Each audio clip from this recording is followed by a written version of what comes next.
Welcome to the Deep Dive. Today we're tackling something many people probably assume stops. Mining. You might think, okay, the gold or the copper is gone, pack up the trucks, lights out, end of story, right? Yeah.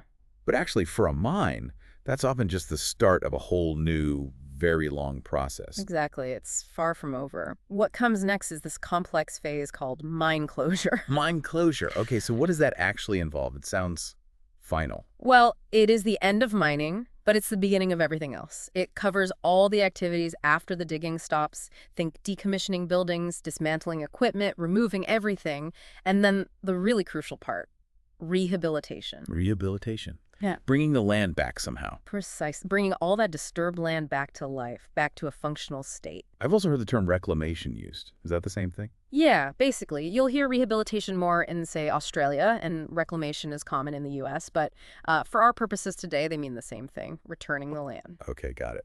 But it's more than just tidying up. It's about fundamentally reshaping landscapes, ensuring they're stable for the long, long term. And, there's this idea that true restoration, getting it back exactly as it was, is impossible. Yeah, I can imagine that's hard. But the evidence, especially since the 1970s, really pushes back on that. We've seen successful restoration of farmland and real progress in natural ecosystems. Sometimes, believe it or not, rehabilitation can even improve areas. Improve them? How? Well, imagine an area that was naturally kind of barren, maybe shallow rock preventing deep roots. Mining might fragment that rock, and the rehab process can then lead to more diverse plants and animals moving in than were there originally. Wow, okay, so it's not always just about damage control. It can be about enhancement. It can be, yeah. It shows that, with careful planning and good science, the end of mining can genuinely be a new beginning for the land itself. That's a fascinating perspective. So today, we're really going to dig into this, the history, the goals, the science, how we try to make sure it's truly not over when it's over. Right. Let's maybe start with a bit of history then, because this focus on closure, it wasn't always the case, was it? Oh, absolutely not. It's actually quite shocking when you look back. Before, say, the mid-1980s, mine closure was way down the priority list. For governments, for companies. This what happened. People just walked away. Often, yes. The result is this legacy of abandoned mines scattered literally all over the world, thousands upon thousands of them. A huge environmental liability, I imagine. Massive. But things have changed dramatically since then. Most mining countries now have pretty comprehensive closure regulations. Okay, so what do those regulations typically cover? Well, they generally have 5 key parts. First, and maybe most important, are solid financing arrangements, making sure the money's there. Second, rules for what happens if a mine is abandoned and for that post-closure period. Third, specific requirements for the rehabilitation work itself. Fourth, closure planning has to be part of the initial environmental and social impact assessments, the EHEs. It's baked in from the start now. And finally, strong monitoring and enforcement, making sure it actually gets done right. That sounds like a huge shift. What really drove that change? Was it just environmental groups pushing? That was definitely part of it, growing environmental awareness, but also, frankly, economics. Governments realized they were getting lumbered with the cleanup costs for these orphaned mines. Ah, the taxpayer footing the bill. Exactly. That's a pretty powerful motivator for making the companies financially responsible up front. So speaking of why mines close, you'd assume it's just because the ore runs out. That's the common assumption, yeah. But it's often not the case. There was a big survey in Australia back in 2006. Lawrence looked at 800 mine closures since 1980, and guess what? Only about 25% closed because they actually exhausted the resource. Only a quarter? Seriously? So Okay. what closed the other 75%? All sorts of things. Economic reasons, maybe the commodity price crash, geotechnical problems like a pit wall becoming unstable, safety issues, or water problems, unexpected flooding, for instance. So 3/4 of these closures were potentially unplanned, or at least not planned far in advance. Exactly, often unplanned or very hastily planned. Now, this tends to be more common with smaller or medium-sized operations. The big mines, run by major companies, they usually do mine until depletion. Okay. But yeah, that survey found gold mines made up about half of those closures. Lots of unexpected endings. And that really highlights the need for that financial assurance you mentioned earlier, doesn't it? Absolutely, because if a closure is sudden or the company runs into financial trouble, who pays for the cleanup? That's why most countries now demand some kind of funding guarantee. A bond, a trust fund, something. It's a safety net. Makes sense. So let's say a mine closes, planned or unplanned. What are they actually trying to achieve with this whole closure process? The main goal is pretty ambitious. Return as much of that disturbed land as possible to a state where it can sustainably support some future land use, make it useful again. Useful how? Like back to nature or something else? It could be various things agreed upon beforehand, but beyond that primary goal, there are really critical secondary ones. And honestly, public safety is probably top of the list. Safety. What kind of dangers are we talking about at an old mine site? Oh, a whole range. You've got potentially unstable pit walls that could collapse. Open pits fill with water, often deep, sometimes poor quality water. Drowning hazards. Then there are old shafts, tunnels, adits, underground openings that could cave in. Tailings dams can fail. Waste rock dumps can cause landslides. Even abandoned processing plants can be dangerous rusted structures, leftover chemicals. Wow. Okay, that's a lot more than just an ugly hole in the ground. Definitely. So management involves things like warning signs, strong fences, maybe backfilling dangerous openings, controlling water runoff to prevent pits filling too quickly or overflowing. It sounds like a massive undertaking just to make it safe. It really can be. And then you've got other goals too. Stabilizing the land so it doesn't erode away, removing buildings or structures that don't fit the future land use, safely managing any leftover hazardous materials, restoring natural water flows as much as possible, even just making it look better, improving the visual amenity. And I think you mentioned earlier sometimes keeping the door open for future mining. Yeah, that's sometimes a consideration too. Designing the closure so that if, say, technology improves or prices rise, accessing any remaining resource might still be possible later on. Right. So this all sounds incredibly expensive. Who pays? You mentioned financial assurance, but how does that work in practice? The polluter pays principle sounds good, but Yeah, the big challenge is timing. Most of the really big costs hit after the mine stops making money. That's the disconnect. so the revenue stream is gone just when you need the cash most. Precisely. So governments have developed these financial assurance tools. It could be the company putting actual cash in a deposit. Yeah. Governments like that, direct control, but companies hate tying up capital.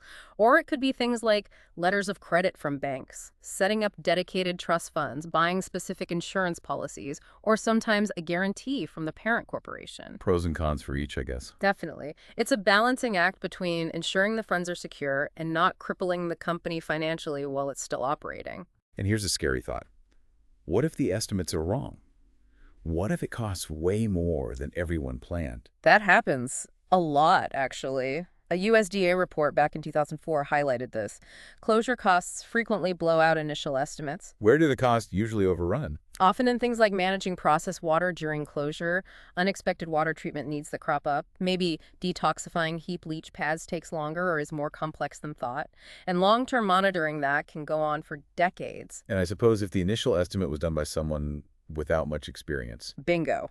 Underestimation is a real risk, especially with complex issues. And then there's acid rock drainage, ARD. Yes, the acidic runoff problem. If a site has the potential for ARD, the costs can become enormous, potentially needing water treatment forever. We're talking substantial annual costs just for neutralization. Perpetuity is a long time. It is. And remember, costs aren't just the direct stuff like planting trees.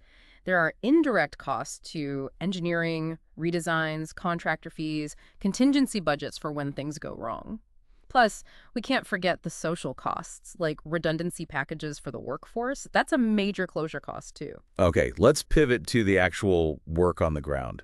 The rehabilitation itself. You said planning starts early. Ideally, yes, right back at the mine planning stage.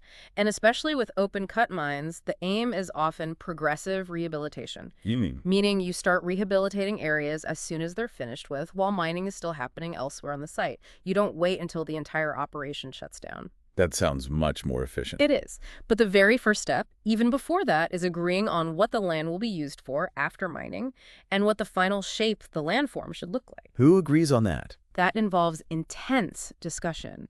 Local government, maybe traditional landowners, community groups, other stakeholders, and opinions can really differ. You might have the central government pushing for native forest restoration, while the local council wants, say, agricultural land or a park. I heard in the U.S. they have a rule about same or higher value land use. That's right, yeah. It adds another layer. You have to demonstrate the post-mining land use is at least as valuable economically or ecologically as the pre-mining use. Getting everyone to agree must be tough.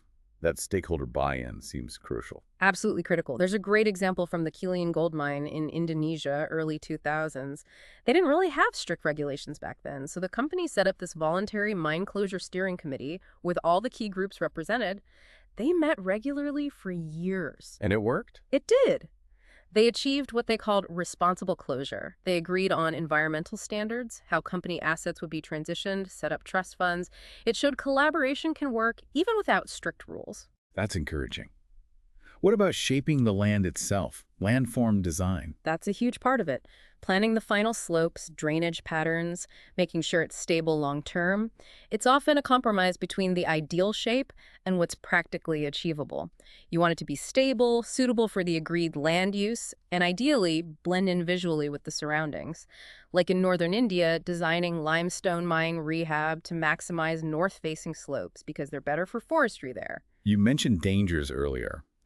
What's the most challenging landform to deal with? Often it's the final void, especially those huge open pits. They're the hardest part of the landscape to integrate. Because they just fill with water. Partly. They often fill with water, yes. The walls can be unstable, and they often have limited direct use, economically or ecologically. They form this residual footprint that needs very careful management. Pit lakes, right. What determines how good or bad the water quality is in those? A few key things. Interaction between the groundwater and the exposed rock in the pit walls is one. But the single biggest factor, pH, acidity. Get the pH wrong, and you've got problems. Big problems. It drives almost everything else chemically. And then there's stratification, whether the water forms stable layers based on density. Layers, like a cake. Sort of, yeah. There's a really interesting case, the Island Copper Mine Pit in Canada. They deliberately flooded it with seawater first, then carefully added fresh water on top. The idea was to create a permanently stratified or meromictic lake. The dense salty water stays at the bottom, trapping potentially acidic runoff, while the fresh layer stays on top. It's passive ARD treatment. Oh, but keeping those layers separate sounds tricky. Incredibly complex, and it means essentially committing those groundwater resources to that lake forever. It's a permanent change. Okay, so you've shaped the land, dealt with the pit. Yeah. Now you need soil. Do you always use the original topsoil? That's often the preference. Natural topsoil is great. It has seeds from native plants, beneficial microbes. It's a proven growing medium. But if you stockpile it for too long, those seeds lose viability, the microbes die off. And for huge sites, you might simply not have enough, or it might be too costly to move around. So what's the alternative? Can you make soil? Sometimes, yes, or you establish vegetation directly on treated waste rock. There have been successful projects, like at the Ranger Uranium Mine in Australia, where they established native plants without using any topsoil. What else do you do to prepare the ground? Soil amendments are key. Adding lime if it's too acidic, maybe gypsum. Adding organic matter like compost or biosolids to improve the structure and fertility. And mulching. Spreading wood chips or straw on the surface, that does wonders. How so? It protects the soil from rain impact, reduces erosion, keeps the soil cooler and moister, adds nutrients as it breaks down, and provides habitat for little critters. It's like giving the soil a helping hand. Right. Soil prepped. Then comes planting. Do you just scatter native seeds? Not usually straight away. Often the first step is planting cover crops. Cover crops, Oh. like farmers use. Similar idea, yeah. Fast-growing species, often grasses or legumes, planted for quick ground cover. Their main job is short-term erosion control and maybe adding some nitrogen to the soil. What makes a good cover crop for mine rehab? You want something where seed is easy to get, it germinates fast, grows quickly, but crucially isn't going to become an invasive weed later on. In Southeast Asia, things like centro or puero types of legumes are common. Any standout performers for erosion control? Vetiver grass is amazing. It's this non-invasive, really tough grass that forms dense hedges, brilliant for holding slopes together, and it tolerates almost anything: drought, flood, poor soil. Very useful. Once the cover crops have done their job, then you think about the long-term vegetation. Exactly. And that's where the debate often comes in. Do you use fast-establishing introduced species or stick strictly to local native species, even if they're slower? It's a trade-off. Trying to recreate the original ecosystem. That's often the goal, yeah. Yeah. But nature has its own timeline. There's this process called plant succession. Succession. Yeah, the natural sequence of plant communities developing over time. Pioneer species come in first, change the conditions, then other species move in, eventually leading towards a stable, mature ecosystem or climax community. And that takes A while. Decades, centuries even. You can't really shortcut it. Trying to plant the final climax species right at the start often fails because the conditions aren't right for them yet. Nature needs time. So how do you measure success then, if you can't expect a mature forest overnight? You look for trends. Is biodiversity increasing over time? Are you seeing more plant species establishing naturally beyond what was planted? Are the plants successfully reproducing? Is a canopy developing? It's about seeing that positive trajectory towards a self-sustaining ecosystem. And what about animals? They follow the plants. First insects, then maybe small mammals or reptiles, eventually birds and larger predators if the habitat becomes suitable. Seeing that return of fauna is another key indicator. And it's also really important, especially where there are strong local or indigenous connections to the land, to include culturally important plants in the rehab plan. Things used for food, medicine, crafts.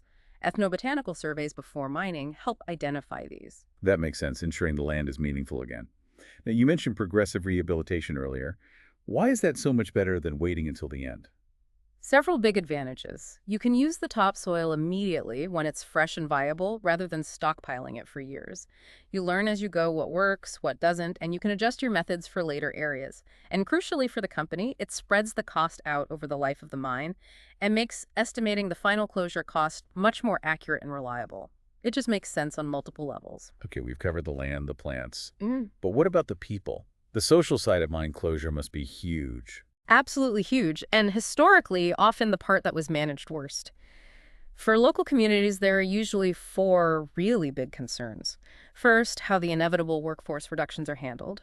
Second, whether community development programs actually provide lasting alternative jobs or livelihoods. Third, minimizing any environmental impacts that might affect them off-site, like dust or water issues.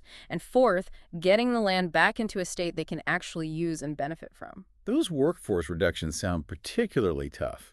How can companies do that better? Good planning is key. Things like giving lots of advance notice about redundancy schedules, phasing the workforce down gradually, not all at once, investing in retraining programs for different industries, helping set up alternative employment schemes, maybe even setting aside funds for future community projects managed transparently. But this needs planning years in advance, right? Not just when the closure announcement is made. Exactly. That's the crucial lesson learned, often the hard way. Adequate planning and investment for the social transition needs to start well before the mine is nearing its end. Honestly, there aren't many perfect historical examples, but the industry is getting better at learning from past failures. So the rehab work is done, the social plans are in place. Is that it? Walk away? Not quite. Rehabilitation, especially in the early years, almost always needs ongoing maintenance. It's not usually a plant it and forget it's situation. Like tending a garden. A bit like that, yeah. You might need to do supplementary planting where things didn't take hold, maybe deal with bare patches caused by erosion or difficult soil. Weed control is often necessary, especially early on.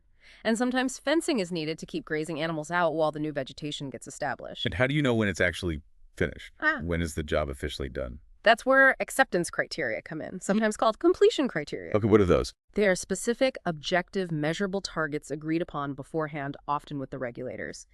They define what successful rehabilitation looks like for that specific site and land use. Meeting these criteria often triggers regulatory milestones, like release from certain obligations or the return of financial bonds. So for restoring natural vegetation, the criteria wouldn't be, looks exactly like the forest next door, right? Because that takes centuries. Exactly. For natural systems, criteria usually focus on those trends we talked about. Things like, is species diversity progressively increasing? Are unplanted native species starting to appear? Are trees showing signs of flowering and fruiting? Is the canopy cover developing as expected? You might have criteria like, say, for a site in the humid tropics. After 5 years, less than 15% bare ground across the site, more than 20 native non-cover crop species present per plot, tree canopy cover reaching 60%. Measurable targets showing it's on the right path. It demonstrates the ecosystem is becoming self-sustaining. That's the goal, yes. That it's on a trajectory to becoming a functioning, resilient system without constant intervention. Wow. So we've really covered a lot today. From why mines close unexpectedly, through the complexities of financing and safety, the science of rebuilding landscapes, the crucial social aspects, right up to proving success. It's a vast undertaking. It really is. It fundamentally reframes the life cycle of a mine. Closure isn't an afterthought. It's an integral, complex, and often very long final phase. What's maybe one final thought for our listeners to take away from this deep dive? I think it's about that balance. We use science and engineering to try and accelerate natural recovery processes, but we also have to be humble and respect that nature works on very long timescales. Think about the Bougainville copper mine in PNG. It shut down suddenly in '89 because of civil war. Zero planned rehabilitation, just abandoned. Well, worst case scenario, basically. You'd think so. But satellite images over the decades show that natural revegetation is slowly happening, even on the bare tailings deposits. Nature is reclaiming it, albeit incredibly slowly. It's a reminder of nature's resilience, but also of our responsibility to do much, much better than just walking away. That's powerful. It really underscores the immense responsibility involved, but also the potential for human ingenuity and respect for nature to shape a better outcome for these landscapes. It's definitely not over when it's over. Thanks for joining us on The Deep Dive.